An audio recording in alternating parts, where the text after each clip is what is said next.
Hi everyone, Margie right here today. Today we're going to be playing a visual novel called The Winter Tower. So far, has very beautiful music, very beautiful art. I will move it over to the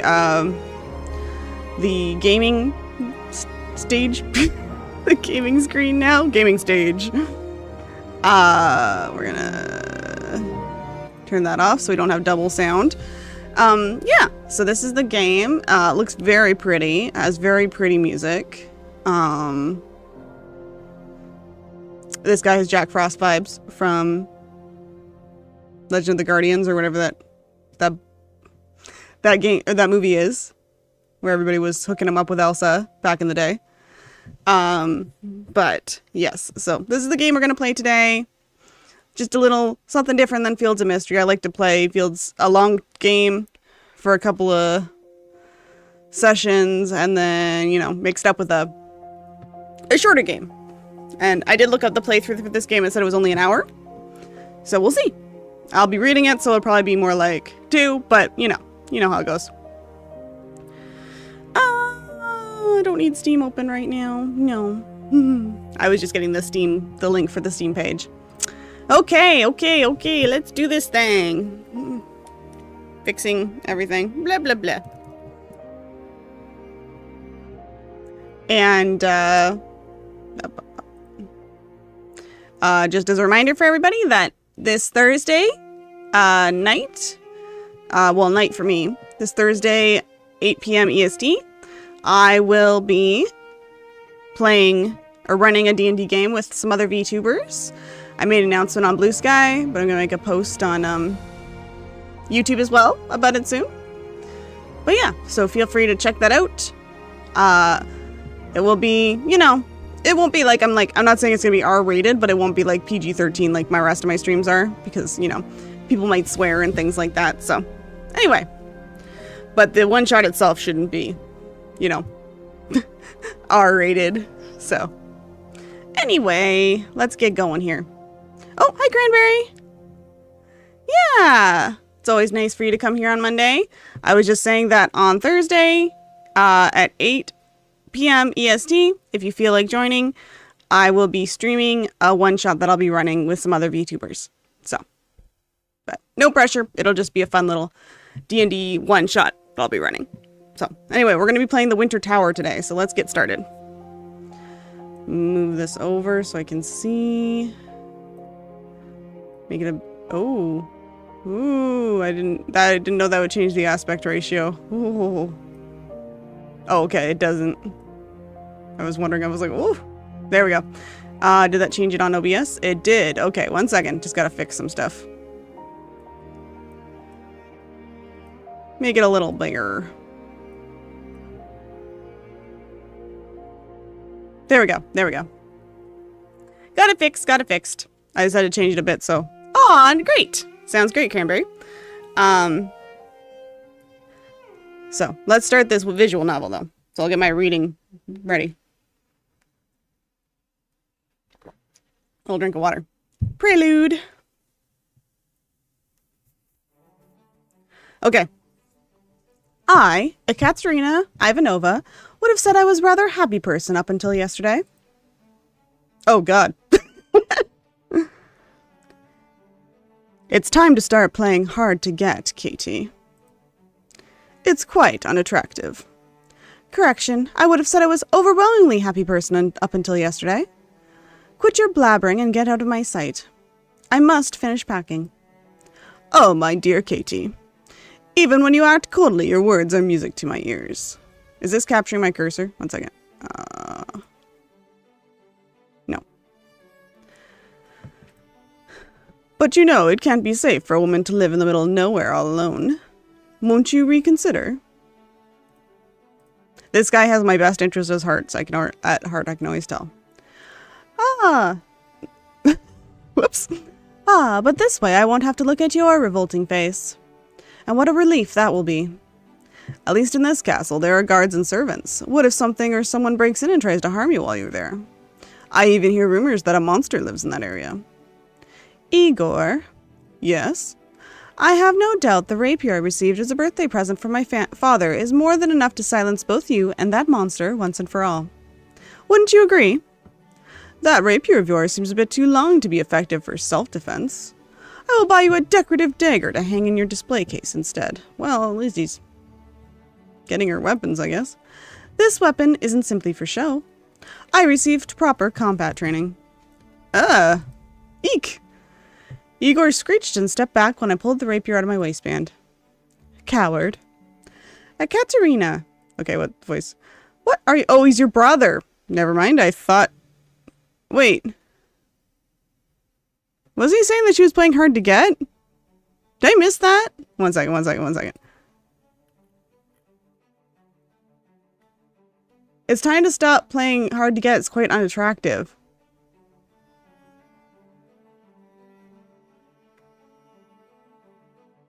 Okay. I'll continue, but I'm concerned now. Damn it. Siren stormed toward me from the end of the hallway. To be clear, Siren wasn't her real name. Rather, it was Melissa. But hear me out. Hear me out, cake. Sirens were known to seduce sailors with their beautiful voices and ultimately cause shipwrecks. It was similar to how Melissa used her beauty to seduce my father and overthrow the castle from within. Oh! Okay, so stepbrother? Still. Your stepbrother should not be trying to hit on you. That's creepy. Oh god. This lady has 80s shoulders. Put that thing away this instant. Much to my disappointment, I was forced to put away my rapier without even giving it a single thrust. We were only having a friendly chat. I told you to pack your trip to the Winter Tower, and here you are scheming to hurt your brother. Are you trying to disgrace your family? You would have kicked me out the moment I lunged at him. You'll never know how many times I had to swallow the urge. And as far as being a disgrace goes, you and your son are the ones who deserve that title. Mother is correct. Besides, it's distasteful for a girl to carry around a sword. Distasteful is the perfect word to describe your perverse behavior. Yeah, I agree. Imagine how disappointed your father would be if he saw you like this, Ekaterina. His wish is for you to get married and live happily ever after. Yeah, right. Who can say? Perhaps father simply wants me to be virtuous as the rightful heir to the Ivanov family. It's time for you to accept that Igor is the rightful heir to this family. Is that what father told you before he lost consciousness? Huh. Siren's face flushed hot when I attacked the flaw in her statement. Aren't you done packing yet? Get out of here already. Until we meet again. Ooh, nice room. I hope this game doesn't have AI art. It's from 2022. I haven't seen anything scary yet, but, you know. If you see anything weird, let me know. I turned around and focused my attention on the bag I had packed earlier. In it were a change of clothes, toiletries, a first aid kit, a pocket knife, and stationery. Other items of note that weren't in the bag included the rapier strapped to my waist and a bit of money in my pocket. Was there anything else I should bring with me, I wondered. Sure, yes there was. I headed to the garden with my luggage. Romanov was already waiting in the garden and greeted me with a smile. Oh, Romanov's a man. Here are the items you requested, my lady. I examined the pouch Romanov handed me and then placed it in the inner pocket of my coat. Thank you, Romanov. Please look after my father. You are the only one I can entrust this task with. Your wish is my command. Please take care of yourself, my lady. And you as well.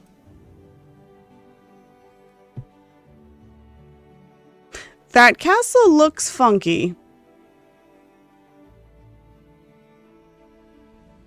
But I'm not going to assume it's AI. I think it just might be drawn funky.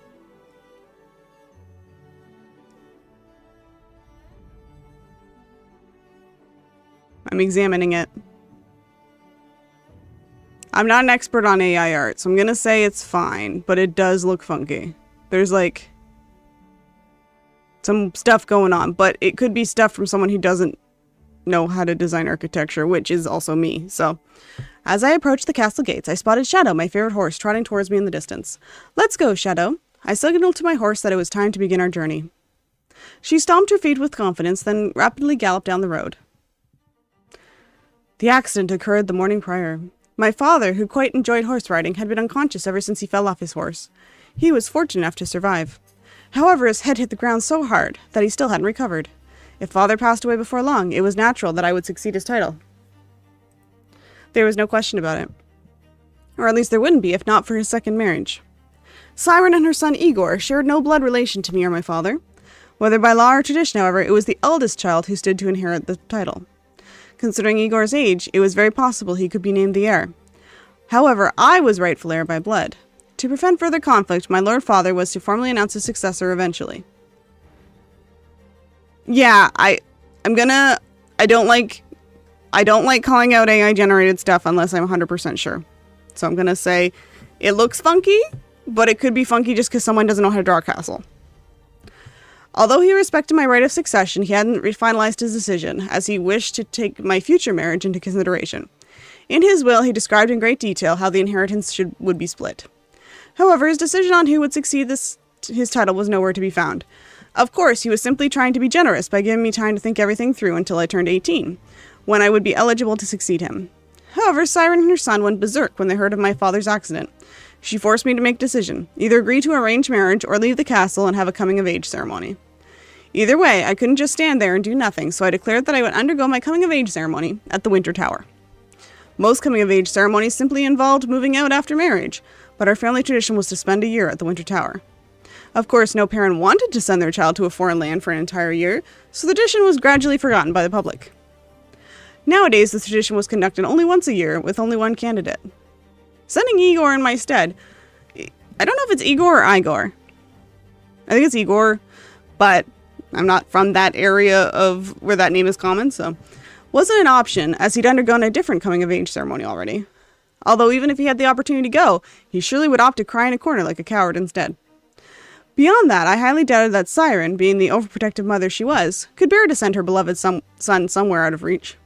In any case, it was for reasons that I became a caretaker of the Winter Tower and was forced to leave the castle temporarily. Of course, it didn't go empty-handed. It's about that time for them to realize something is wrong. I proudly gazed at the blue sapphire ring and the signet ring I wore on my fingers. The first thing I did when Father became bedridden was swap these rings out with fakes and take the real one. This music is very dramatic. Siren and I know, so I'm reading it very dramatically, but it's also a black screen. Siren and Igor would soon realize that the rings in their possessions were copies. Now Igor had no means of claiming he was the true successor. He might still assume control of the castle, but its influence would be limited. Without the family seal, he wouldn't be able to force me into arranged marriage either. Although my father would certainly be taken aback if he heard the story, I would just say it wasn't much to ask for my birthday gift. These rings were rightfully mine in the first place, after all. This looks normal. This looks hand-drawn. I don't see any trees doing weird stuff. I'm almost there. A week had passed since I started on the road with Shadow. A forest of white birch trees stretched along the... These aren't birch trees. These are trees with white leaves. But anyway, birch trees have white trunks, but that's fine. Stretched along the frontier, granting it the name the Silver Curtain. Finally, the Winter Tower came into view. The forest keeper I contacted ahead of time was waiting to deliver my mission. This path will lead you to the Winter Tower. Remember, if you cross the border or leave the forest, you will fail the mission.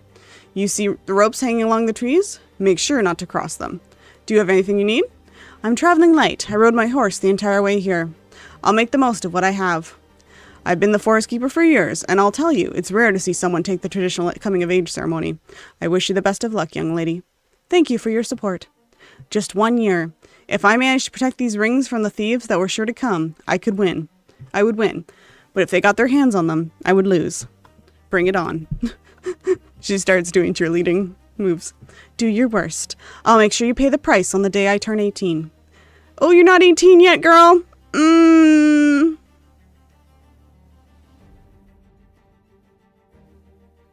This is a love story. She's not 18 yet. Okay. We'll see how it goes. To be clear, I had never lost a bet in my life.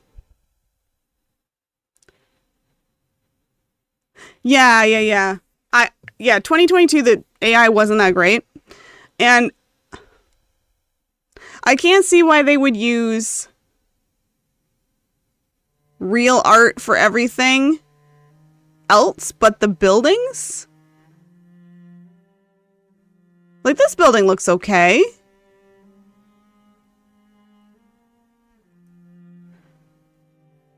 The tower seemed massive even from afar. Up close, I saw the passage of time engraved into its bricks, much like an old tree that had endured Mother Nature for millennia. I looked around cautiously, the horse reins in my left hand and my rapier in my right, but all I heard was the rustle of leaves from small animals moving about. Good, there's no ambush. Shadow, wait in the forest while I take a look inside. Shadow replied with a neigh and disappeared into the birch forest. That is a well-behaved horse. So, they say a monster lives here. Oh well. All living creatures have a heart. Nothing a stab from my rapier can't fix. Oh, I thought she was going to say, like, I can win them over.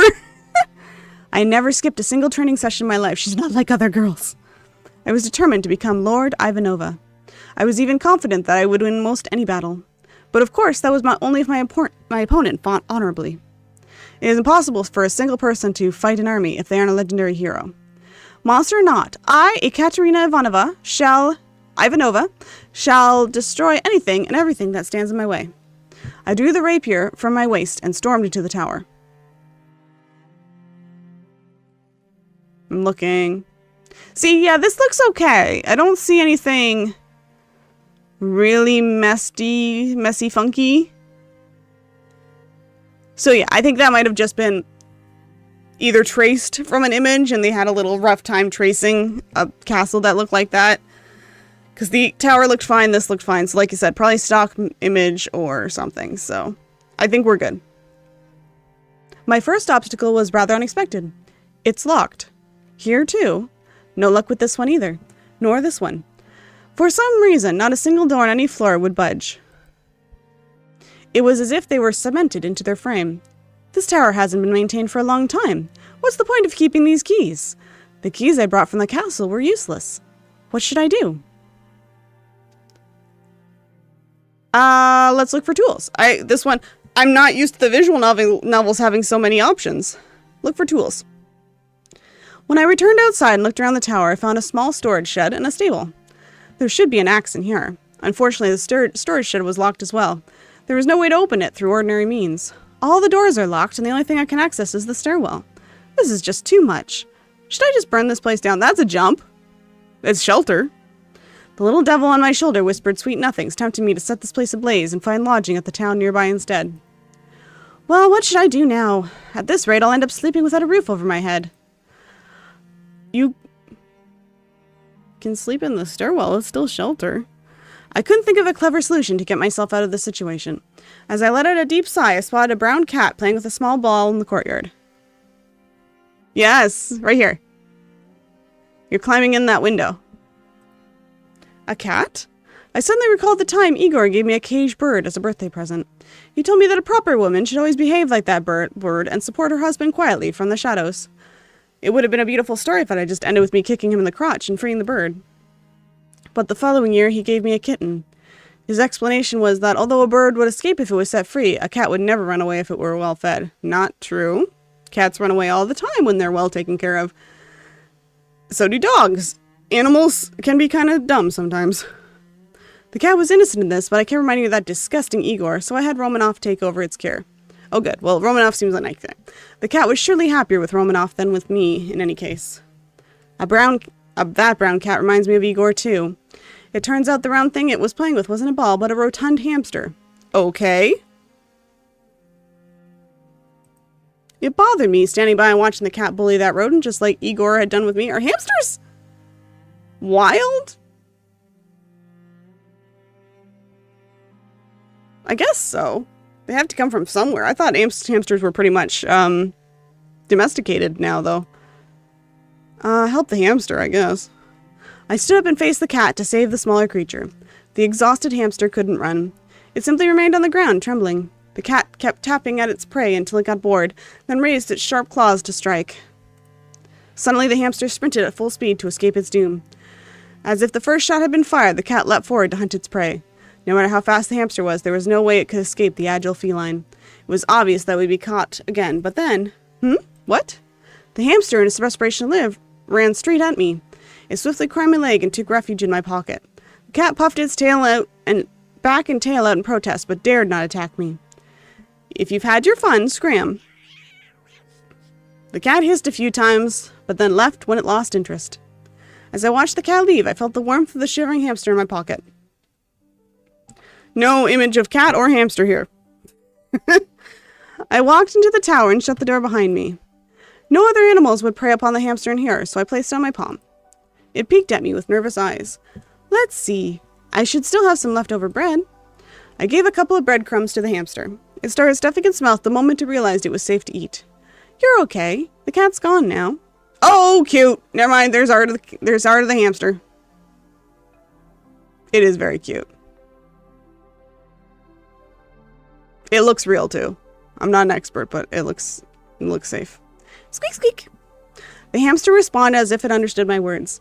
I carefully put it back on the ground and began thinking to myself. Yeah, thank you, cat. Cat shown here on Cranberry's comment. I should bring Shadow as well. I couldn't let her stay outside in that shabby stable. She had never lived in a harsh climate before. She would surely freeze to death if left alone in the cold. It's time to decide, Ekaterina. What should I do? I couldn't give up and leave the forest yet. Going back without even trying to face this challenge would be humiliation to last for decades. And just imagining how Igor would mock me was enraging. Judging from the fact all the doors are locked, I doubt the interior is well maintained either. There was no way to find out what had happened here, since the castle rarely exchanged correspondence with the Winter Tower's keepers. Squeak, squeak, squeak.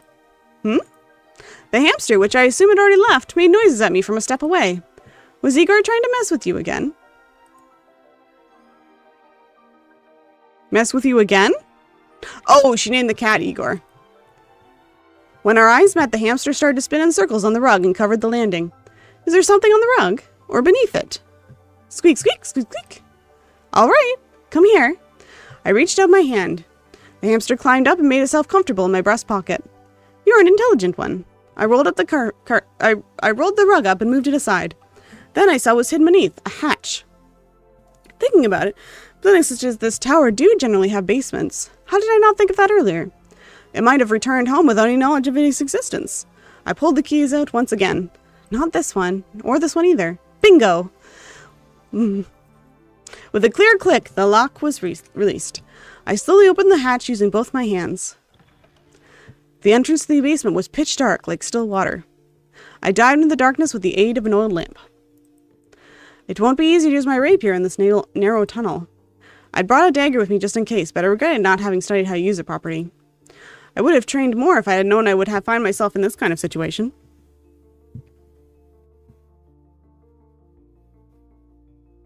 Seems fine.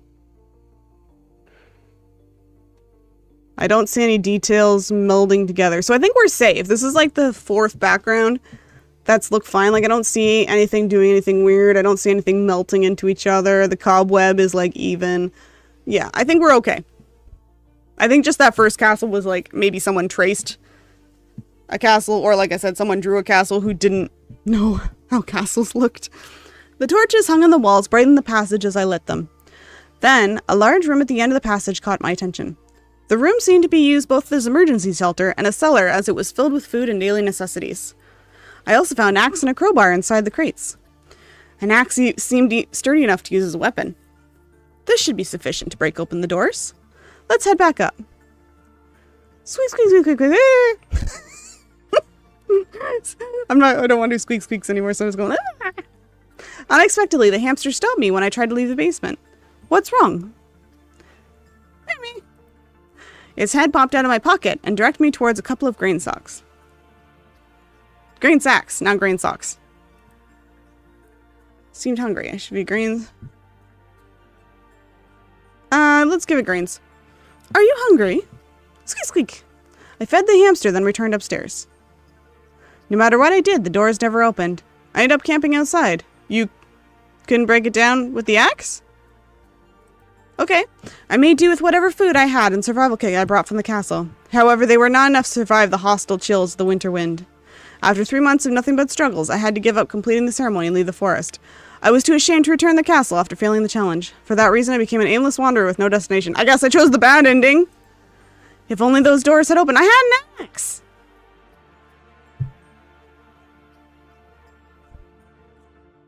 Okay.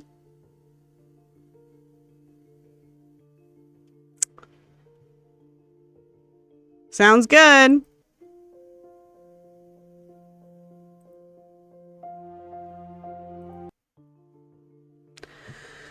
Okay, let's take another look around. I placed the axe on the ground and moved the grain sacks to the side. The crack in the wall was revealed when I pushed the sacks and crates away. It seemed large enough for a person to crawl through.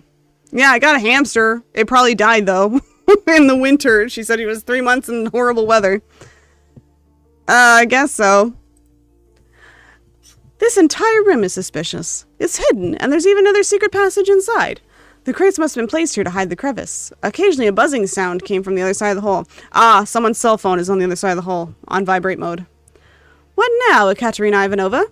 It didn't take long for me to decide what to do next. Ekaterina Ivanova doesn't give up without a fight. I always refer to myself by my full legal name whenever I'm talking.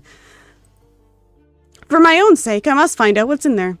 The crevice was too narrow for me to swing an axe, so I packed in my bag and crawled through with a dagger in hand. Prometheus. Oh, we're gonna get fire. And then our liver is gonna be eaten every day by a vulture.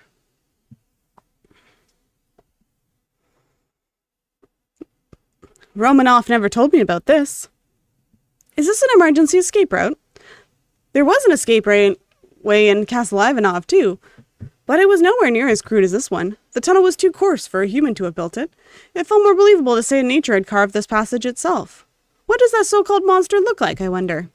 Does it have the head of a bull and a body of man, like a minotaur? Or perhaps it is a terrifying creature made up of all kinds of bestial features. Where would a weak spot be? Its neck, or maybe its eyes? Ah, well, no such creature could possibly exist. I say, confidently, when it sounds like I've lived in a castle my entire life. I must have read too many fairy tales. I should be more concerned about assassins coming for my head. As long as these rings were on my hands, Siren and Igor had no reason to harm my father, but it was far from uncommon for suspicious deaths to occur during battles of succession. This is a word that exists, so I'm going to say it. Bastards dying after drinking a poisoned glass of wine was merely a tired cliche, because the bastard is a thing that actually exists. Like it's a person born out of wedlock. So, back in the old days, like it has a... Really? I don't even hear anybody using it as an insult anymore. Anyway. Because of that, I'd educated myself on toxicology and trained my immunity against common poisons. Common poisons. I had planned to immediately take revenge on Siren and Igor if they ever made an attempt on my life. For better or worse, Siren never tried to poison me in spite of her desire to make Igor the family successor. I bet she's holding holy packs because she can't find a suitable scapegoat. Also, it seems like Igor wants to marry you. So probably she's hoping to tie that up nicely and have Igor marry you, and then it comes out great in the end for her. Anyway, it doesn't matter. Igor stood to gain the most from my death. Thus, if I were poisoned, everyone would assume it was his doing. And Father wouldn't forgive Igor so easily, either. The passage grew wider as I crept through, and the buzzing sound that echoed from within the darkness grew louder. Is someone watching her to make sure she stays there this whole time? I'm curious. I guess the forest keeper is watching her to make sure she stays in there the whole time? I didn't know what it came from, but I was certain the end of the passage was close. Please don't be a ghost. The passage was no longer behind me. Now I faced a field that stretched as far as the eye could see. The first thing in particular that caught my attention was... a boy! Oh, I was kidding. It was a boy. See, this art is nice.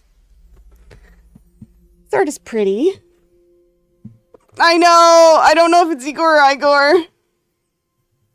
I guess it's Ivanov, so it should be Igor, but... A man in a chair made of carved stone. He's male Elsa. He's Jack Frost. Just all the things. He's what the star was supposed to be in Wish, but then they made him a little cute thing. He was also yellow, not blue and silver, but... Who is that?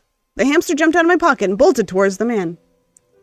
Squeak, squeak! I warned you not to go out. Oh, he's talking. Oh, God. It's always a jump when they start talking. It's like, ah, there's a voice. Squeak, squeak. Your family is worried about you. Go home. Let's turn the voices up a bit more. Voice, music down, sound down. There we go.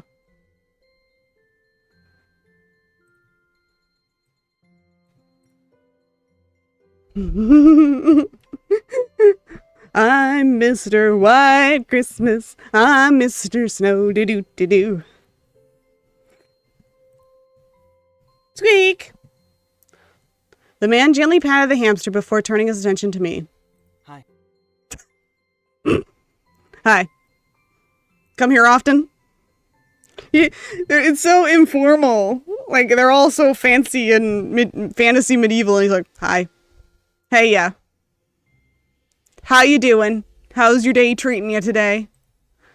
Hello? Who are you? She not talking? She doesn't have a voice? Is it just my voice? Okay. Me? I am. Let's be honest. This soft boy isn't going to be an assassin. Although that is a bad way to judge people. If someone looks like this, they still can try and kill you. It's just the way of the world. I am Ekaterina Ivanova, heiress of Lord Ivanov and the newly appointed caretaker of the Winter Tower. Who are you? I am exactly what you see. I am a boy. I am a twink. What do you mean? I simply mean I am myself. Oh. Oh, man. They were enigmatic words. Cookie would like to thank you for saving his life. Oh, his name's Cookie? Okay. The hamster's name is Cookie? Yes. He is the youngest of 5. I like this jewel. I'm getting distracted. Yep. Hamster is the assassin. He is always eager to explore. I like these gloves. I'm sorry. I like his outfit. I'm really examining it. I'm like, ooh, I like this leather. I like this fur. I like this jewel. I like his gloves. Yeah, he's got good fashion sense. I do like the art. Why? Because he is curious about the world beyond those walls. I'm sure you. He's really staring into my soul, though. It was true. As a child, I had been fearless. I used to climb trees until my dresses were disheveled, and I played in the rain until I caught a cold, and was subsequently grounded. No matter what I did, my father never punished me harshly, however. Okay. Instead of ordering me to get disciplined hobby, he simply told Romanov to accompany me whenever I ventured out. It was exciting to explore every corner of the castle with Romanov. He certainly is a strange one. Perhaps I should ask him a few questions. Him or Romanov? You should have said this man, because it sounded like you were talking about Romanov. Oh, God.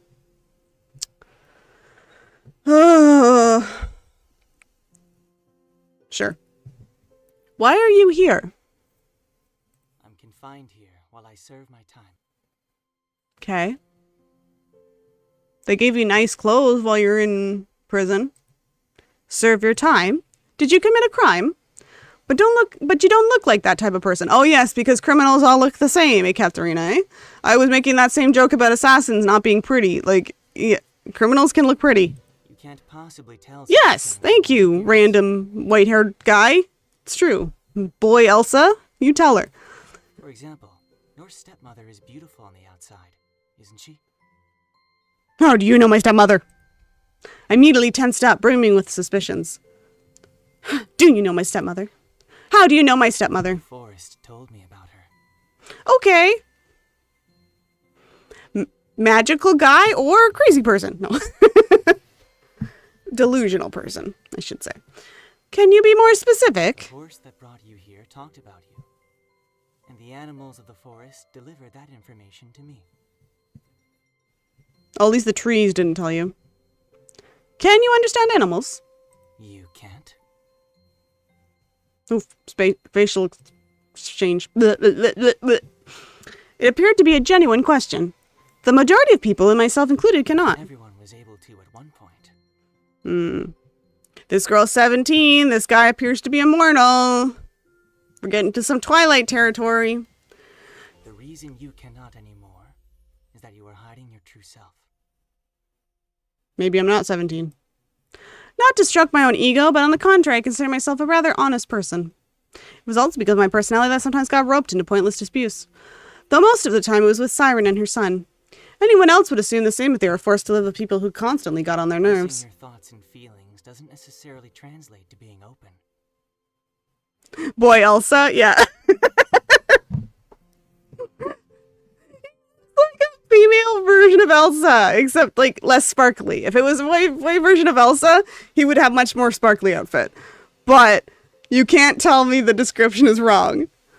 After all, you're suspicious of me, aren't you?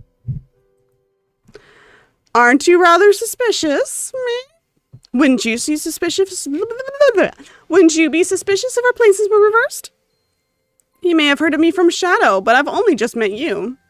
Of course, I need more time to trust you. No matter how much time passes, you'll hold on to your suspicions. Cool. Why do you say that? The only person you trust is yourself.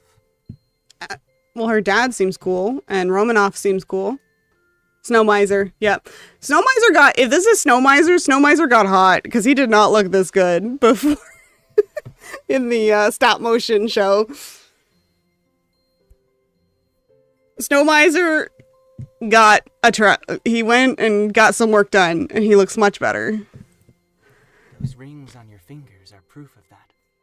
Although Snow Miser might be someone's thing. I don't know. He's not attractive to me, but I don't know. I don't want to judge other people's types. Maybe Snow Miser is normal Snow Miser is exactly someone's type. I became speechless at the sharp criticism. I had no other option. Forgive me if I doubt this honesty of yours. Okay, boy. Man. Mask Elsa. Believe what you want. I'd appreciate if we change the subject. As you wish. Yes. Snow Miser receives Snow Makeover. That is good.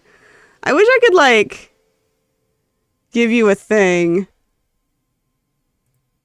Yeah. There it is. Can I use that as the quote or the comment? Oh, what do you call it? The no, Morgan. The title of this the description. Can I use that for the description? Because it's really funny.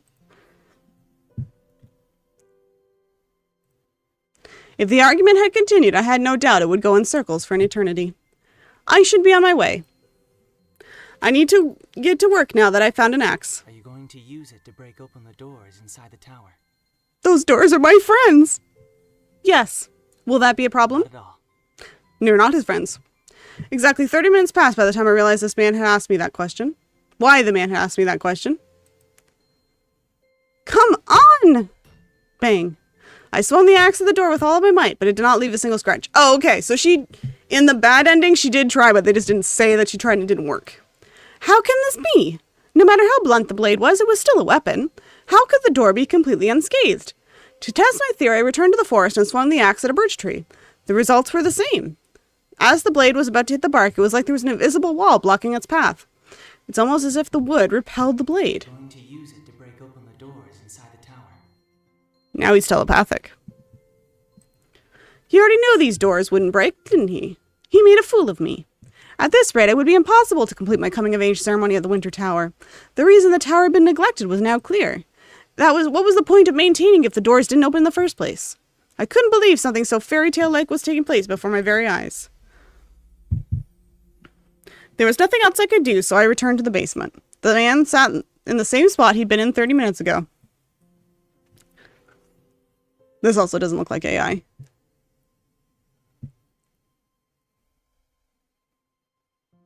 It is a reflected picture, though. See this line and this line? Which isn't bad. That means someone actually did paint it. So.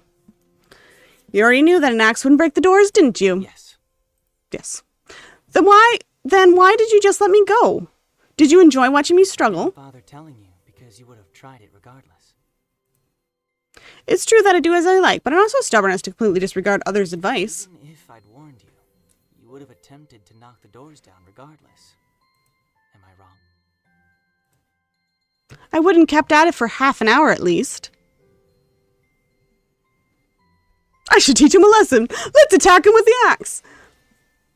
I kind of loved you.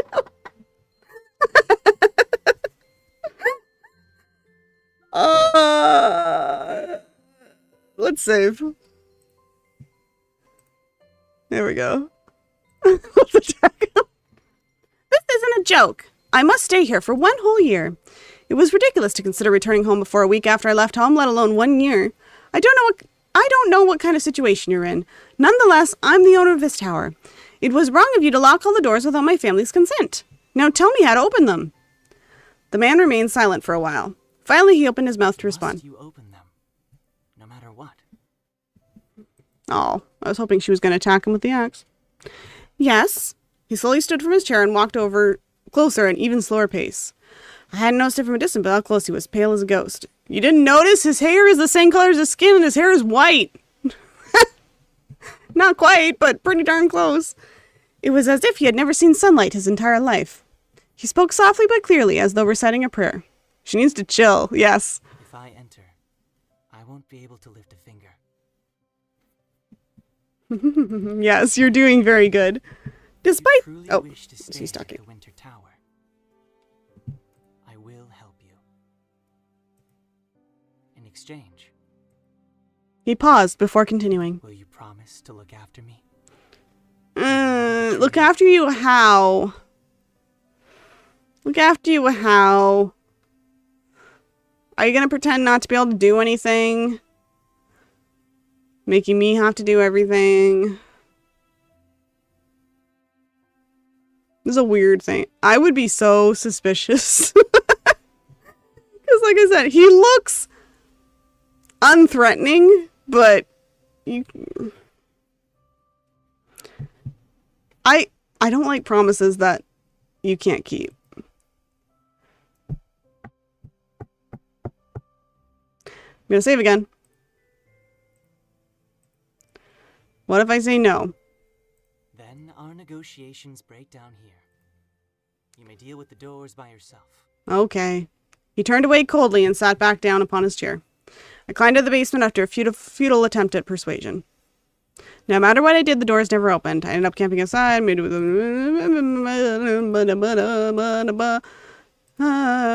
got the homeless again. Okay. Fine. I'll make a promise for something totally vague.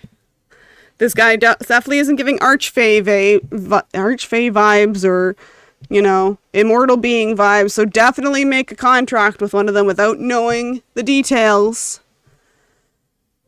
That's always safe. It almost sounded like a wedding vow. Yeah, it does sound like that. I would definitely not ask any further questions or any details about the promise I'm making. I swear it. I don't know what you're so worried about, but I will become Lord Ivanova soon. Taking care of a person would be no problem whatsoever. My name is Alexis Yevgenyk-Strelnikov. I'll just call you Alexis, because I don't want to butcher your other two names. As I said earlier, I'm a Katerina Ivanova. I'm a Katerina Ivanova, but you can call me Kate. Thank you. Kate. Whoa, I didn't like the vibe you put on that. Kate.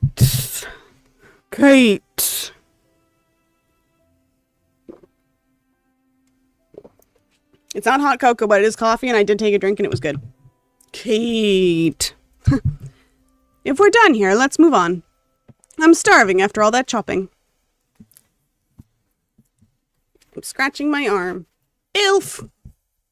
If he's an elf, he doesn't have pointy ears. That's like the one thing you need.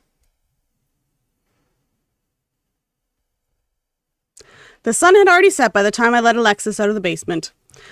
I stood beside him as I watched him open the doors. I was quite curious to know how he would open them, since they were apparently unbreakable. Alexis paused at the first door and warned me. As long as you are gentle and honest with them, they won't harm you. Okay. Who do you mean? Alexis placed both his hands on the door, ignoring my question. He mumbled to himself. After a few seconds, the door that hadn't so much as budged for me opened with a creak. I can't believe my eyes.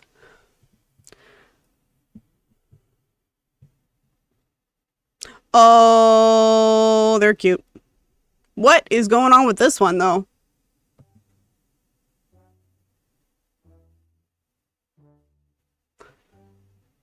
That room is not the same room that this was. Looking at everything. Seems okay. This fire is doing some weird thing, but I think someone was just having fun with the blur effect. As the door opened and loud music exploded out. This is the only way I could describe it. Clapping tambourines, pounding drums, pounding drums, and lyrics came together to create a cacophony of noise. 4 little ones danced the ribbon, each facing the blazing fireplace. I didn't hear anything from the other side of the door earlier. The little ones became frightened when they noticed us, hurriedly dispersing and hiding behind chairs or below the table. Hello? I'm Ekaterina Ivanova. Are these your eyes? See, they have pointy ears. Maybe these are the elves then. Oh, look at their little bubble feet. This is cute. I do like the art in this game. I have to... Are these your eyes, though? I need to know if these are your eyes, or... It's Ivanova. That's Ivanova? She's cute, too.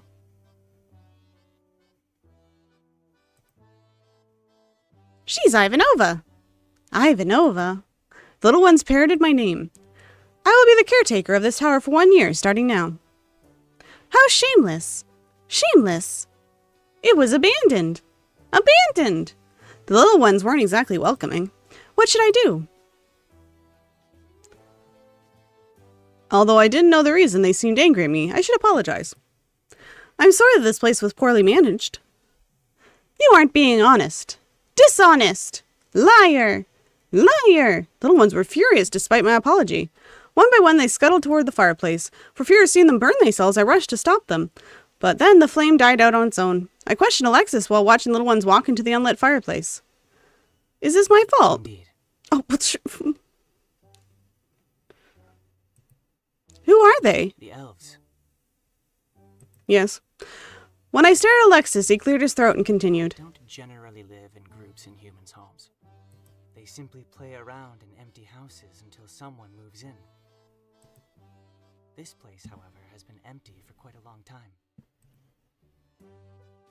I have no idea how long this tower has been vacant. In any case, what you're saying is that they live in unoccupied houses. Then why are they criticizing me? Did they not enjoy living in this tower in the meantime? They were offended because you introduced yourself as the caretaker. They like clean houses that are well taken care of. Well, they shouldn't come to my house then. Not dirty wrecks like this tower. Okay, this tower looks pretty darn good, I gotta say. Regardless, now that the door was open, part of my goal had been achieved. I asked Alexis to open the other doors, but he refused. Until you make good with the elves, I won't help you open the remaining doors. Oh my god, Guy. Interpersonal conflict, I don't think of this girl's strong suit. She seems a little prickly. What do you mean? You didn't mention that before. You promised to look after me. I don't like that I promised that. That includes taking care of the elves who live in this tower. God, how old are you? Can you not take care of yourself? His words were manipulative, but I couldn't risk losing my only chance to gain access to the rest of the tower. All right. Since I brought you here, I will keep my word. I will settle things with them properly. Just tell me what to do. I don't know how to get them to come back out. At my request, Alexis walked over to the fireplace and knocked on a brick 3 times.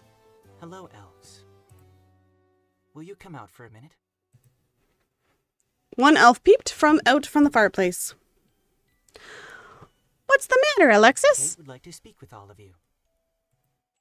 No, she's a liar. Kate is my partner.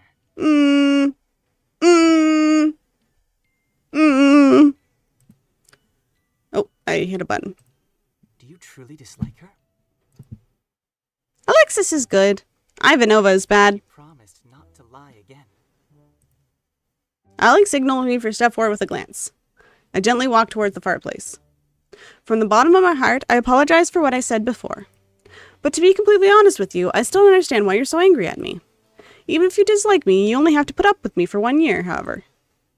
That's how long I must stay here. After that, I promise you will have the tower back. The elf stared at me for a while, then stretched an arm towards me. Is he inviting me for a handshake? As I took his hand, I felt marble against my palm. The elf whispered quietly, Please take good care of Alexis. Huh? See you next time. The elf disappeared into the chimney. What he handed me was a candy drop. I peered at Alexis with confused expression. He explained softly. You may keep that. Cool. It's a gift for you as an offer of friendship. The candy had a strong, bitter taste. You stuck that right in your mouth, girl. Ew. Do elves enjoy deeply bitter flavors? He pranked you. Great. I shouldn't yell at a child, should I? The tower's residents were certainly a challenge to get along with. As I surmised, elves lived upon every floor of the tower. No, the fire was out. The ones in the pantry were having a snowball fight with flour. The ones in the bedroom were having a pillow fight with blankets tied around their necks like capes while feathers flew everywhere. The ones in the bathroom were splashing around in a tub full of water. The ones in the library were throwing books at one another. From bitter candy to rock-hard cookies to suspicious jellies, they gave me a wide variety of unappetizing sweets. Even so, they had gentle hearts. Each and every one of them whispered to me, "Please take good care of Alexis." Then they'd hand me those bizarre snacks of theirs. What was Alexis to the elves? After all the doors, including the storage shed, had been opened, I brought Shadow inside. Forgive me, Shadow. I didn't mean to leave you outside all day. When she noticed Alexis standing beside me, she pressed her head against his chest. That just indicated she wanted a head pet. It was unusual for Shadow to do so with the person she'd only just met. Hello, Shadow. I have to sneeze. 1 second.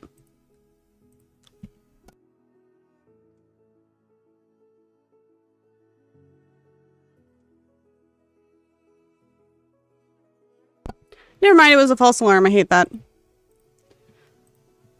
You are certainly the courageous girl I heard you were. Alexis stroked Shadow a couple of times, then turned to me. Shall we grab dinner? Yes, let's.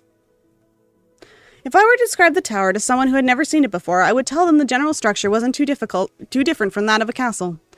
The main difference was that while a castle had the bedroom, kitchen, and bathrooms all on the same floor, this tower had each of them on different floors due to a lack of space. Therefore, the kitchen was on the second floor, the bedroom on the third, the washroom on the fourth, and the library on the fifth, and so on. The pantry, which I remembered to be in chaos, was well organized, clean, and quiet when I returned from bringing Shadow into the tower. Can you lend me a hand? Alexis responded with exhaustion. I don't have one to give. I told you, I can't lift a single finger in here. Okay. Okay, so maybe he actually can't take care of himself, which, would make more sense. Then what are those things attached to your arms and legs that move so freely? My hands and feet. He's so annoyed. Talking to you is truly frustrating. Was this what the elves had meant when they told me to take good care of Alexis? I handed him a bowl of beef stew, trying my best to hold back a bitter smirk. Here. I'm not a cook, though, so I can't guarantee it will taste good. Thanks. He gently took the bowl, then started to drink straight from it. He coughed and spat out the hot stew. Hot. Maybe this guy is a toddler. I gave you a spoon.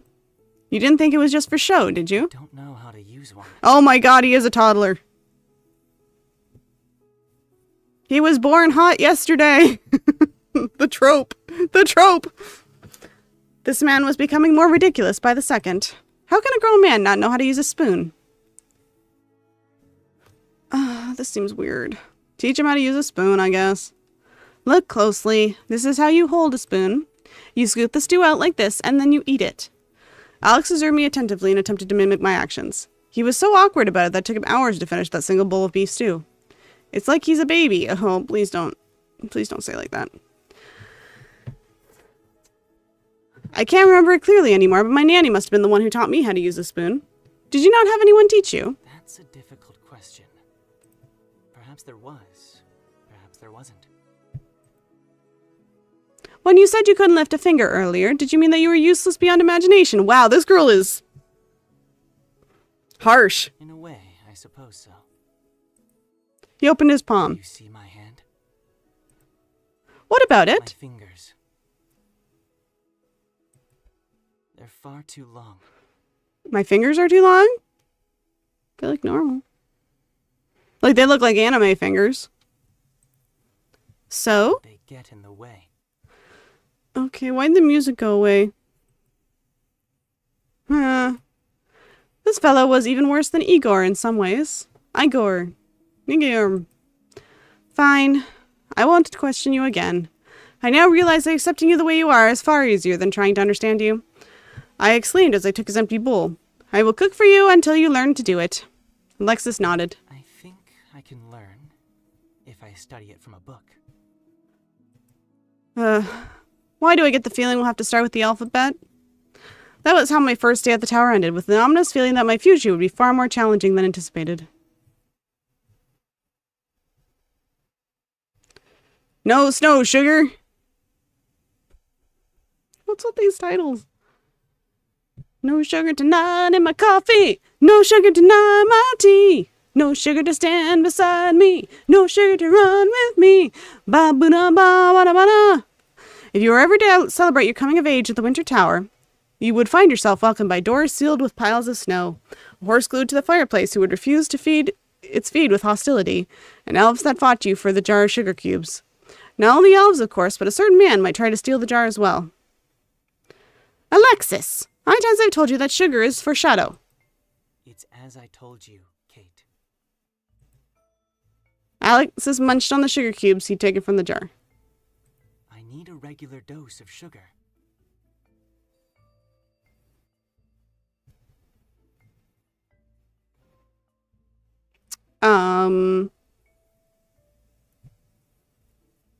Okay.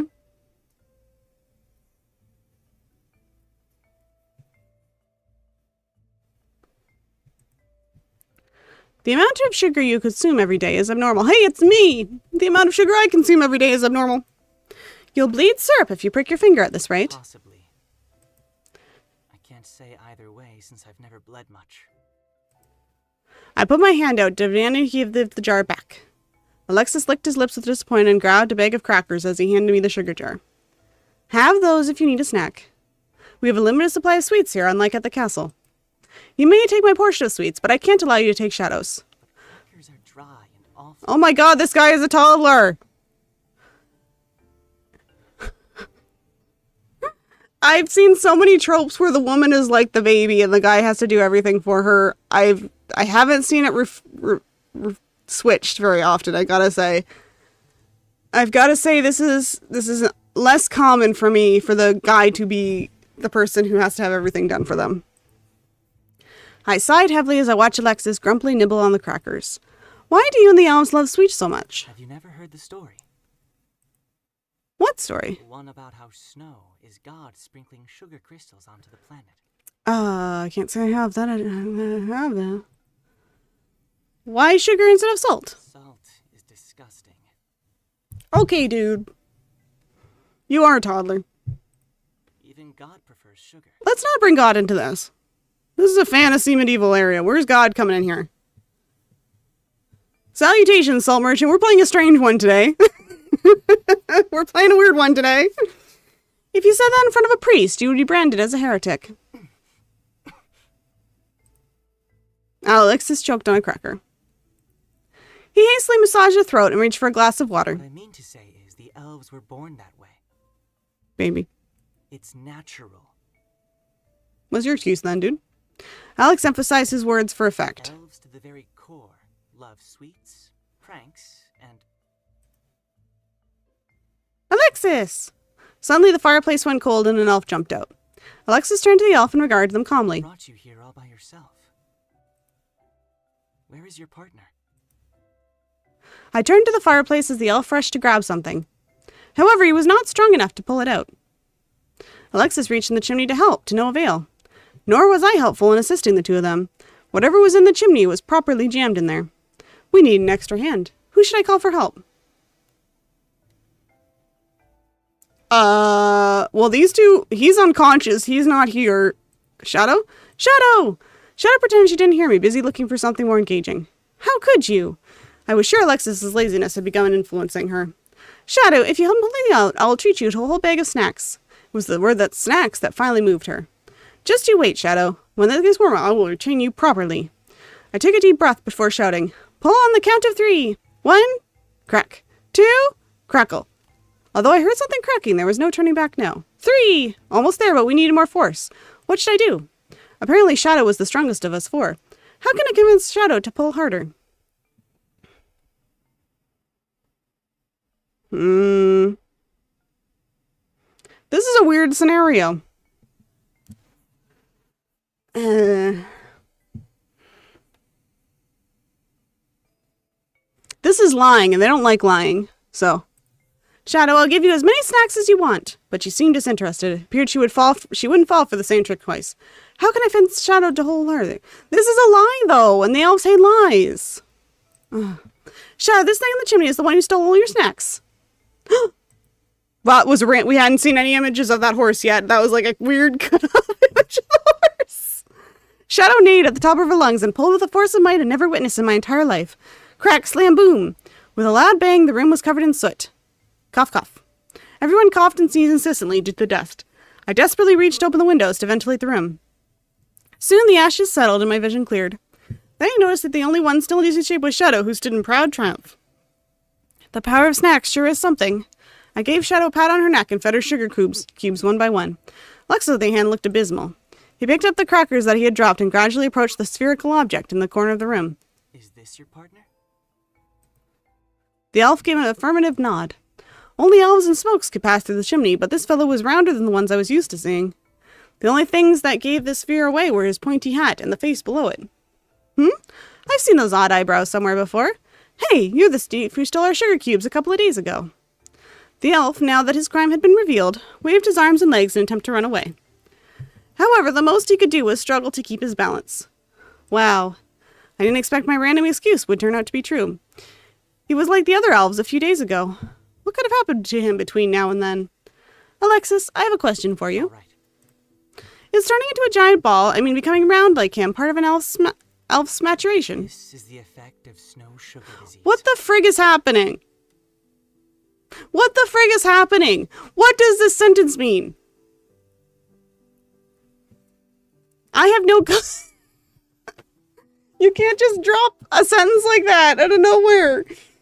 Snow sugar disease. Remember when I told you that snow was God sprinkling... Yes, I remember you telling me that and me going like, what does God have to do with this? Is this... Wasn't that only a story? Real snow certainly doesn't taste as sweet. No, it doesn't, because it's water. Alexis licked his lips as if he were disappointed by his own words. This is such a weird game.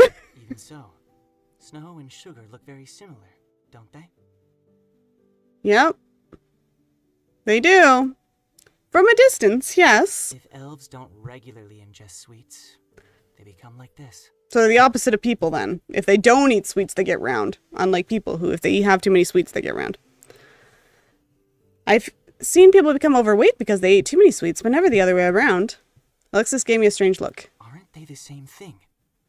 No.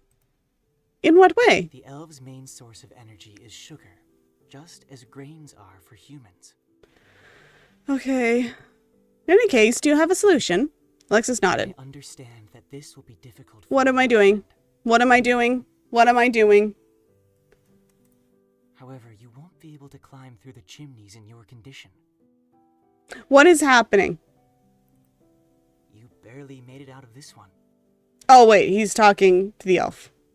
Alexis pointed to the messy fireplace. Banned from eating any more snow sugar until you're back to normal. Okay. A single teardrop fell from one of the elf's eyes. The elf who was banned from eating snow sugar went crazy baking himself sweets and pastries to eat every day. What is happening? Because I stopped allowing the elves to use the sugar kept in the tower where he found all that sugar was beyond me. To my surprise, the elf's neck was visible after only 2 days of treatment. Then his legs after 3 days and his arms after 10. The treatment for snow sugar disease seemed effective until the elf entered the sedentary phase. He could barely fit the width of the chimney. Okay. For half a month, the elf continued a strict diet, which was heavily based on sugar, of course. Since it was the main primary source of energy, it was the equivalent of a human eating only bread for 3 meals a day. He began to look somber. I noticed the darkness in the elf eyes the afternoon that day. What is happening? What is happening? What is this novel? It had been warm since the morning. I was only on my way back from taking a whiny Shadow for a walk. I went to the pastry pantry to get sugar cubes for everyone else, less to speak to the elf, and taking away his honey biscuits. Next, Celestis shoved the biscuits into his own mouth.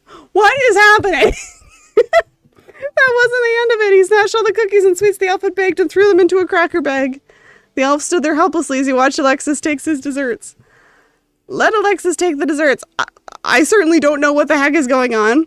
It was none of my business whether Alexis stole desserts from the elves or not. And since I turned a blind eye, Alexis continued doing as he pleased. Presumably the elf baked more sweets and pastries than was taken away, so he recovered from the sugar disease after 10 more days. What? What was that scene? What was that whole chapter? What is going on? What is happening?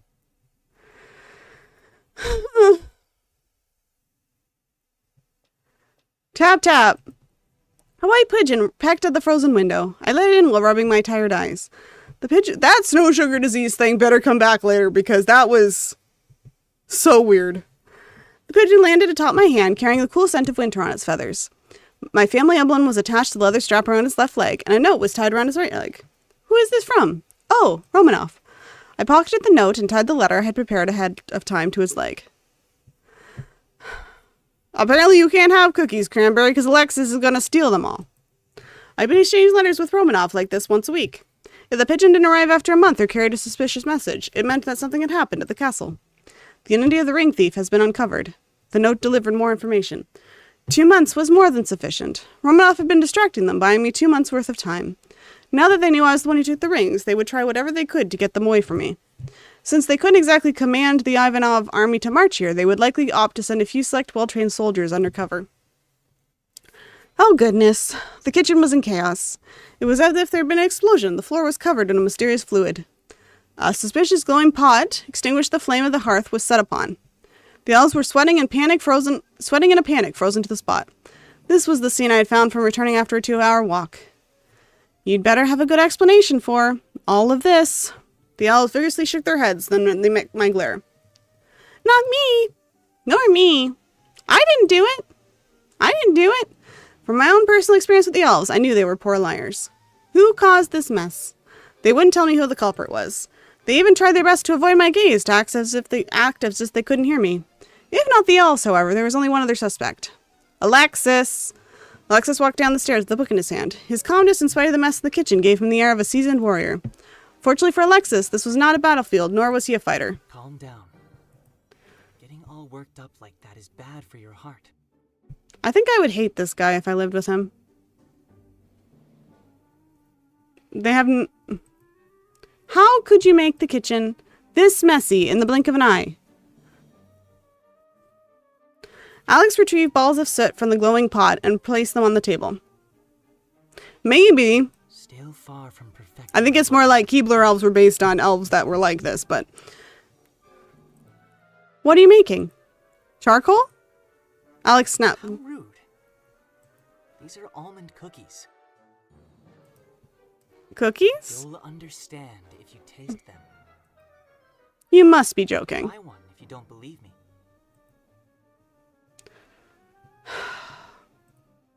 Since Alexis refused to eat anything that wasn't sweet, I might as well trust him. I chipped off a piece of the burnt mess, praying I'd be okay after I swallowed it. To my surprise, it didn't in fact taste like an almond cookie. More of an excellent balance between creaminess and nutty texture from the almonds. It suited my taste perfectly, even though I wasn't a huge fan of sweets. The savoriness lingered on my taste buds for a long while. Cookies misshapen like balls of soot. Did you do it on purpose, like those pranks the elves pull on me? Only that were the case. Alexis handed me a cup of tea as he watched me grab more of his soot balls. I tried making them the way you taught me, but things ended up like this because I lost control of the fire. Because you're Elsa. It's not your thing. Your boy Elsa. The way I taught him? When in the world did I teach him to bake cookies in a pot? Alexis opened a book he had set aside and directed my attention to a specific recipe. I do like almond cookies. See here. It says keep stirring on a low flame. How fast? And how Oh. low should it be? Sorry. Doesn't that mean you should stir the pot on a flame that's close to extinguishing? At that moment, a realization struck me like lightning. Alexis, please don't tell me you're following the instructions in the most literal sense. It was. His naive, sparkling eyes put me in a cold sweat. Since cooking wasn't a necessary skill for succeeding my father's title, I never paid much attention to it. I had anticipated that Alexis would take my suggestions so seriously. Frankly speaking, it was a miracle that he made cookies in a pot, which was clearly only meant for soups and stews. Perhaps Alexis is naturally talented at cooking. He might have been experienced with the tools of the trade, but the quality of his final product spoke for itself.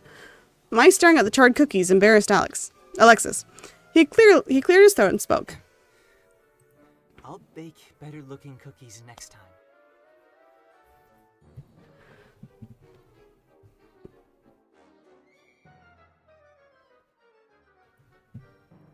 There's nothing wrong with these ones. They taste delicious. Plus, clearly my instructions weren't clear enough last time. Really? Yes, I mean it. And they go well with this tea. Thank you for the compliment. Alexa's voice was slightly brittle, but it was too subtle to decipher the exact reason behind that motion. I would have had a wonderful afternoon once the chaos in the kitchen was taken care of, but the elves wouldn't allow for a single moment of peace. They began crawling out of the chimney one by one. Please, give me a break. While ordinary elves' hats reached up to my thigh, the elf in front of me's hat barely reached up to the belt like the rest of them. Did this one have some sort of illness? I whispered into Alexis's ear. No. They were only born recently. I don't want to think about these things having kids. Alex picked up the baby elf and pressed their foreheads together, then whispered a blessing. Hello. I am Alexis Yevgenik Strelnikov. Welcome to this sweet world. The tiny elf giggled while happily tapping on Alex's cheeks. Hey, would you like to hold him too? I guess so. Is there gonna be art? Oh, cute. The art is cute. Story's a little crazy. Art is cute. Why does this baby have a lens flare? Is the baby turning into the sun? No worries. No worries, Cranberry. I'm gonna have to wrap it soon, but I'm just like, this baby is turning into the sun. Here. Alexis handed me the little elf while I was lost in thought. Unexpectedly, he felt very light. Hello. My name is Ekaterina Ivanova. Nice to meet you. He was very light and very small. The baby elf giggled and touched my face as he dunked Alexis. Every time his fingers brushed against my skin, sparkles drifted through the air. After lunch, I went for a walk, as an excuse to be alone. Though he did ask me to look after him, I couldn't organize my thoughts amid the flood of unnecessarily mental images I'd created. I've certainly become lazier since arriving at the Winter Tower. I found this time of peace quite awkward, perhaps because I didn't need to follow a strict training regimen here. I kept up with my training every day, but it still felt as if I were lacking something important. Yeah, that's no baby. That's a supernova. Siren and her son must be up to something. Well, keeping up with my training isn't the best I can do for now. I won't let myself be shaken easily. All right, time to head back. I'd never gotten lost in the woods before, yet I can find the Winter Tower despite walking for quite a while. I'd memorized my surroundings, so I was sure I hadn't wandered too far away. Even so, I was undeniably lost. I took a compass out of my pocket. Though I don't use this often, it's better than nothing. It was bizarre to find myself lost in the woods, in spite of my instincts and experience telling me I was moving in the right direction. I walked in the direction the compass pointed towards. Yes, that was what I did. I should mark the trees. I marked every tree I walked past. I thought you couldn't damage the trees!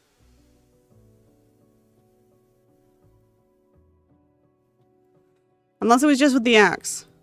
This way, I wouldn't walk around in circles. This method, however, proved to be useless as well. It seemed as though I was walking the opposite direction from what I intended. When I turned left, I moved right, and vice versa. My sense of direction is being messed with. There was no point in moving forward, so I decided to take a break under a tree. Luckily, I had my rapier strapped to my waist. I could defend myself if someone tried to attack me. I should stay alert in case of wild beasts. I wouldn't have been worried about being chased if Shadow had been with me. Why did this happen?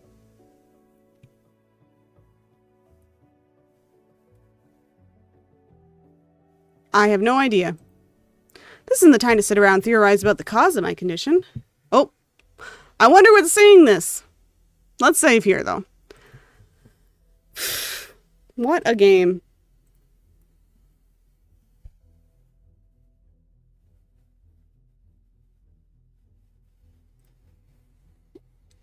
I'll play a little longer, but then we'll finish up whatever the scenario is. Growls resounded from a nearby bush. There were quite a few of them. Judging by the sound, I was accosted by a pack of angry wolves. I stood up and wielded my rapier, ready for combat. When teaching me to hunt, my father once told me the following: even if I never went to myself, I should at least understand the art of the hunt. Bring it on, cheerleader. An attack is coming from the right. Okay, well, everything's mixed up, so I'm going to slash to the left. Since my senses are reversed, I must slash to the left. Reflexively slash my rapier to the right, so I had to sweat blood to serve the blade. My reaction time was slow because I had to think twice before acting. The wolf's fang narrowly pierced my left thigh. Running away is too difficult right now. though I don't think I could lose them without Shadow's help either way. If this was Igor's scheme, I would have to compliment him for thinking with his brain for once. My agility has dropped because of my cut, but there was no time to stitch it up. If I think about moving in any particular direction, I'll end up moving in the opposite direction. If I try to control the direction in reverse, my reaction time is slower. So, let's just follow my instincts instead of thinking. Cough, cough. 1, 2, 3. There were exactly 13 wolf carcasses, each with their heart pierced through. Did you do that? What a thing to skim over! The rest fled while they realized I wasn't easy play. You just killed 13 wolves? Girl! And you just kind of like coughed through it? What the hell? This is such a weird visual novel. If they didn't find an easier kill, there was always a chance they'd come back for me. Nonetheless, the threat disappeared for the time being. I would hope so! Good. The cut isn't deep. Blood dripped from the wound. I maintained a defensive position as I ripped a piece of cloth off my dress and used it to stop the bleeding. Had the fang cut any deeper, I might have found myself in critical condition. Yeah, because you got a major artery in your thigh. My strategy of relying on my instincts worked, unfortunately. I hypothesized that if I acted with a specific direction in mind, some sort of spell would reverse my sense of direction. When I get back, I'll have to ask Alexis what he thinks about my condition. My vision blurred and spun after that tough battle. My ringing ears and short breath were signs of a low body temperature. The torn clothes and severe bleeding answered the question of why I was in this condition. It'll be a problem if it gets any darker. I can't keep fighting in this state. If only Shadow were with me. She might slack off at times, but she'd never ignore her partner being in danger. Yeah, it's interesting. Even the elves might crowd around to make a fuss if they saw me like this. Perhaps Alexis would also be worried about me. Oh my god, what? What is that? What is happening? I feel like I'm playing the day out game again. But that one was supposed to be absurd. I think this one's supposed to be, playing it straight. There's a bear! Oh no. The scent of my blood has attracted an even larger predator. I love that it's just this beautiful winter scene and they're not showing anything. Its round face and ears gave it a benign, innocent appearance. Yet the sharp black scales sticking between patches of fur can mask the ferocity of this beast. I guess it's not a normal bear. Isn't that bear an Armarisis? Known for their armor-like scales? Maybe? Maybe? I don't know, girl. You live here. I don't. On top of that, it looks hungry, too. I'm in danger. I'm in danger! What should I do? Flight. Well, you killed 13 wolves. Maybe you can handle a bear, and you can't. I don't friggin' know. Save. What a weird-ass game. Let's try fighting the bear for no reason. I targeted its eyes. Although the strategy was something that I could have done on sheer instinct, I had no other choice. My chance of victory is high as I can pull this off. The savage, Armarisis, I have to look up what this is, roared fiercely and charged towards me. What kind of bear is this fast? You said it's not a bear, you said it's an Armarisis! A flick of its paw was all that required to deflect my rapier, leaving me defenseless. Dang it! Damn it! I need to put distance between us. Before I could even readjust myself, the bear's front paw struck my head. Well, I'm dead. If only I hadn't faced the bear head on. Sure. I died. Yay. Flight. A single blow was all it would take to kill me. Fighting an Armarisis was too high a risk to take. I need to flee this area now. I leapt forward to avoid the first blow. When I dodged the falling blow as well, the Armarisis roared in annoyance. It's charging forward. I managed to gather the strength to vault to the opposite side. What happened to your, issue that you were having? Bam! The Armarisis crashed into a tree at frightening speed. With a terrible thud, the grand birch tree, which took the hit, fell to the ground. The impact didn't leave a single scratch on the bear, of course. I paid no attention to the fallen tree and turned its sights back to me. That dodge from earlier caused my right leg to cramp. Not now. I would be turned into goop? You'd be turned into goop? Goop? Goop? That's the word we want to go with? Goop? I raised my rapier. I've got goop on the brain now. I raised my rapier with a shaky hand and took a deep breath. The moment the Amarsis was about to charge for a second time, someone screamed. Oh, it was a whistle. Why did they shriek? A sharp whistle caught the bear's attention. Alexis! There came Alexis, dashing towards us. He can leave?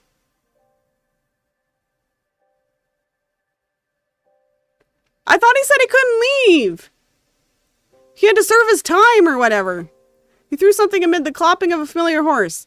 While the Amarsis was distracted by the object, Alexis hastily jumped off Shadow and draped his cape over my shoulders. I'm sorry I was late. Yeah, I didn't know you could leave. Let's head back to the tower. Okay, bud. Whatever. Oh, the art is nice. Why does her horse... Alex swiftly lifted me up and put me on the saddle, wasting not a single second. Like that, we fled the scene. Was Alexis always so strong? I don't know. He's got a huge coat that covers up all his arms. I can't tell if he's got muscles or not. As if he feared that I might fall off the horse, he firmly held onto my waist. How silly. I would never fall off a horse, even if I were injured. Good for you, lady. I'm not like other girls. The elf sweated from sheer anxiety when we were met by Alexis's solemn expression. He refused to joke around or smile. The tiny self in particular shed tears as large as his own eyes. Your pranks put Ekaterina Ivanova's life in danger. Okay, it was a baby prank. You should have heeded my warning the first time. Regardless of how much you like human beings, you must never play pranks on them as you would to one another. His warning reminded me of the drifting sparkles I saw when the baby elf touched me earlier. Oh, that's why the light was not the sun. It was magic. Magic prank. Magic prank. Light. I don't know. Salt merchant. I don't know. I picked this one because it was winter themed. And I think it was free. And I have so many questions. Perhaps they were indeed magical. The baby elf quietly listened to Alexis' lecture like a child being scolded by his father. Being young is no excuse. Since you broke the rule and played a forbidden prank, you must now bear an equivalent punishment. I'll now feed you to a bear. What kind of punishment? Alexis paused for a moment. It depends on the gravity of the wrongdoing. It can range from being as lenient as restricting their entry and exit from the chimneys, to one as severe as confiscating their hat. Okay. I almost died, you know. The elves trembled like trees amid a storm at that last statement. It may seem cruel, but there's no other choice. Not saying we should hurt the baby, but... An elf must be responsible for their actions once they leave the fireplace. In the fireplace, they can do whatever they want. There's no laws in the fireplace. Do you mean to say an elf may have to give away his hat? It's as you suspect. Hats are like an elf's heart, and without it, he'll gradually cease to move. Okay, that seems severe. What will happen if he completely stops moving? He will fall into an eternal sleep. That seems severe. He is a baby. I'm not saying, like... Okay. At that point, he won't... Oh, okay. He won't come back, even if his hat is returned. Okay. The atmosphere was so heavy that I couldn't bring myself to respond. I understood why the elves were forbidden from playing serious pranks on humans.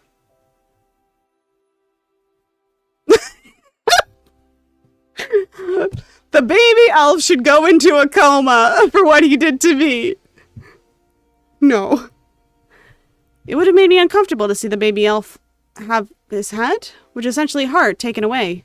I was positive Alexis didn't want that to happen either. If I promise I'm okay, will you reduce the severity of his punishment, Alexis? I patted the baby elf's tiny head. It's true that I may have been put in danger, but I don't think he intended to hurt me. Oh, Cranberry! You missed some stuff. There were wolves, which she killed 13 of with her sword. And then a bear showed up, but it wasn't a bear, it was an Amarsis. And then she almost died. And then Alexis, who can leave the tower, even though he said he had to serve his time in the tower.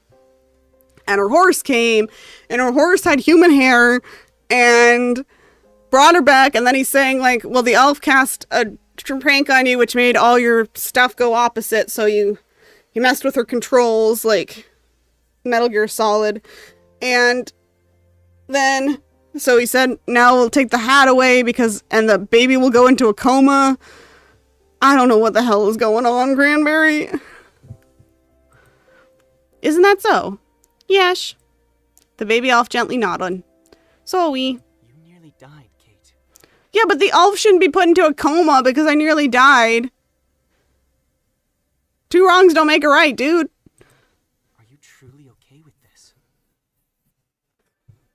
Apparently, if you take their hats away, then they go into a coma. The baby elf accidentally cast a prank on me. Alexis asked me again, almost as if he couldn't believe I made such a request. Who do you think I am? I was a little unsteady when I confronted the Amarsis, but I wasn't about to keel over and die. I definitely was gonna die if you didn't come see me, but we're gonna ignore that part. I'm positive. I suppose we can let it go this way.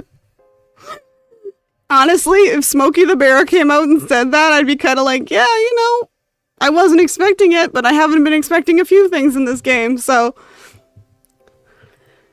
The baby elf apologized countless times. His eyes were swollen from crying by the time he returned to the chimney. Alexis' first aid skills were terrible.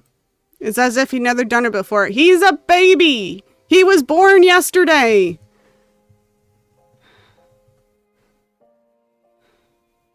Or 2 months ago. I don't know. I don't know what's happening. He could ride a horse pretty good.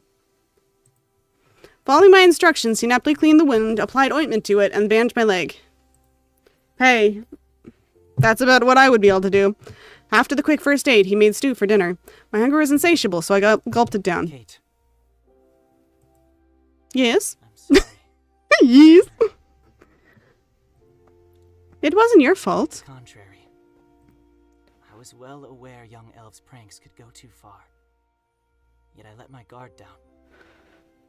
Oh, I don't know, bud. I pushed my empty bowl to the side and leaned back against my armchair.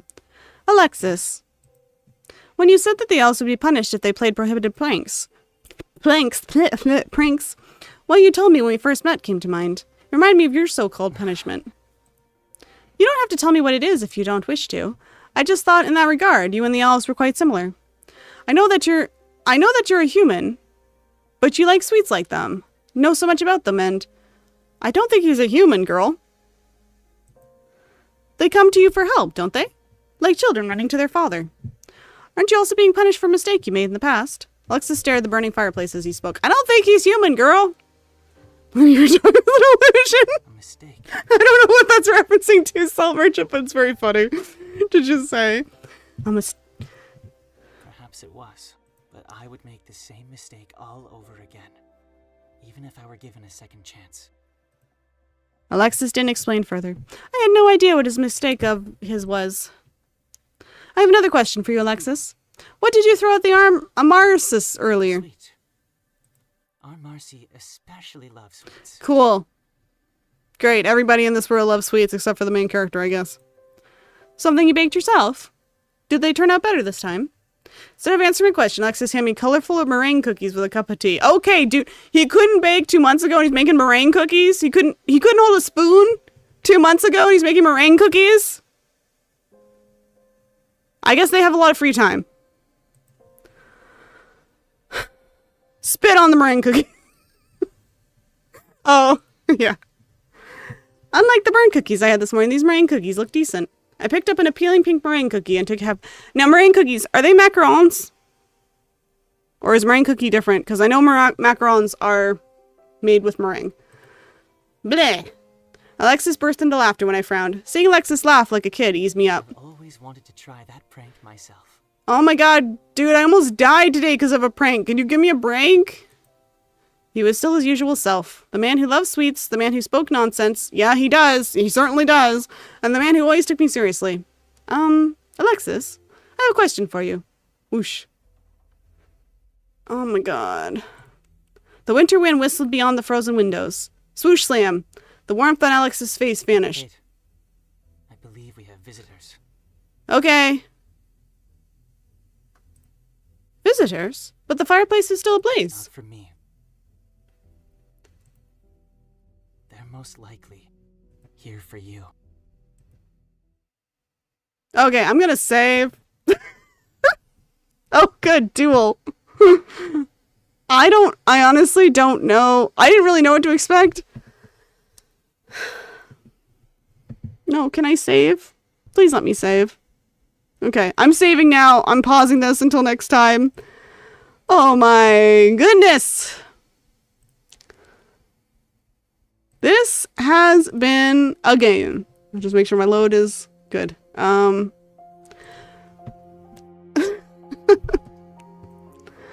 Oh, here we go. We got some pictures. There they are. And we got the things, the elves. These are the only two who have talked so far. This, I guess this is the one that didn't have any sugar and bloated up like a balloon. I assume. It's a weird ass game. I like it. It's absurd. There's the horse.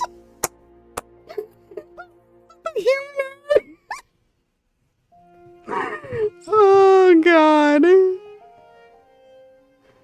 What a game. Okay, I've got a few more. They're showing me the pictures. Oh, okay, okay. Well, that's good to know. The music's really pretty for the thing. There's no credits. It is Thursday at 8 p.m. EST. So I'll put it in here. Thursday, 8 p.m. EST. So if you are around then, feel free to drop in. I'm gonna try to keep it around 3 hours because some of the people who are playing can't go any longer than that. So we'll see how we do. I got a couple of people who have played D&D before and a couple of people who are pretty new to it and or at least new to D&D 5e. So we'll see how it goes.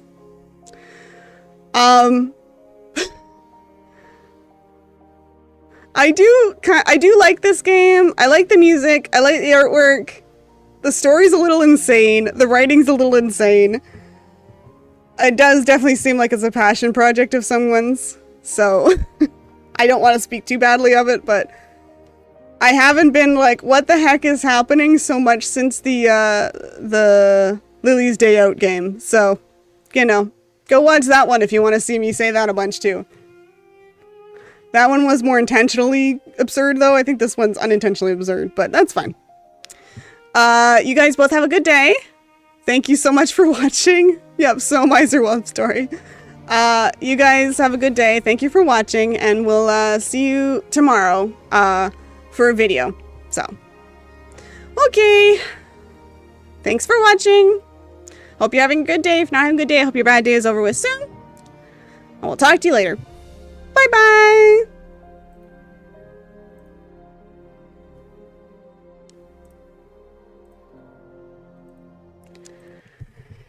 Oh, goodness.